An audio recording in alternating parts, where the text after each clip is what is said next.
എനിക്ക് മോഹൻലാലിനോടൊപ്പം പ്രവർത്തിക്കാൻ ഇനിയും അവസരം കിട്ടിയിട്ടില്ല, അത് സംഭവിച്ചില്ല. പക്ഷേ മോഹൻലാലിൻ്റെ കഴിവുകളെപ്പറ്റി അങ്ങേയറ്റം അഭിമാനിക്കുകയും അതിന് ആദരവ് നൽകുകയും ചെയ്യുന്ന ഒരാളാണ് ഞാൻ. സന്ദർഭവശാൽ പറയട്ടെ, ശ്രീ മോഹൻലാലിന് ആദ്യത്തെ അഭിനയത്തിനുള്ള ആദ്യത്തെ ദേശീയ അവാർഡ് നൽകുന്ന ജൂറിയുടെ അധ്യക്ഷനായിരുന്നു ഞാൻ. അപ്പോൾ അദ്ദേഹത്തിന് ദേശീയ തലത്തിൽ ഉള്ള ബഹുമതികൾ ആരംഭിക്കുന്നത് അവിടെയാണ്. അപ്പോൾ അക്കാര്യത്തിൽ എനിക്ക് വളരെ അഭിമാനമുണ്ട്, വളരെ സന്തോഷമുണ്ട്. ഇന്ന്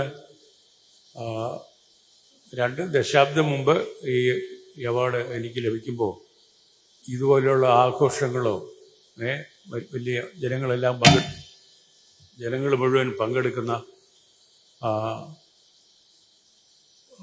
ആദരവ് പ്രകടിപ്പിക്കലോ ഒന്നും ഉണ്ടായിരുന്നില്ല.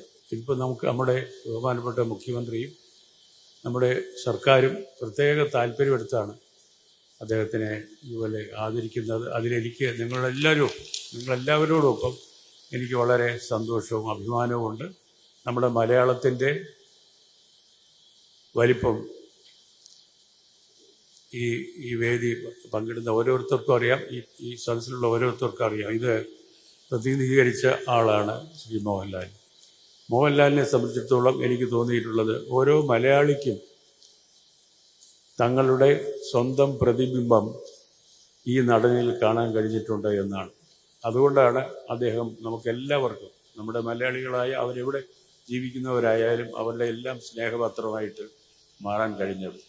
മോഹൻലാലിന് ഇനിയും വരുന്ന എത്രയോ ദശാബ്ദങ്ങൾ തന്നെ നീണ്ടു നിൽക്കുന്ന അഭിനയ ജീവിതവും കൂടുതൽ വിജയവും ഉണ്ടാകട്ടെ എന്ന് ഞാൻ ഈ അവസരത്തിൽ ആഗ്രഹിക്കുന്നു. നമസ്കാരം.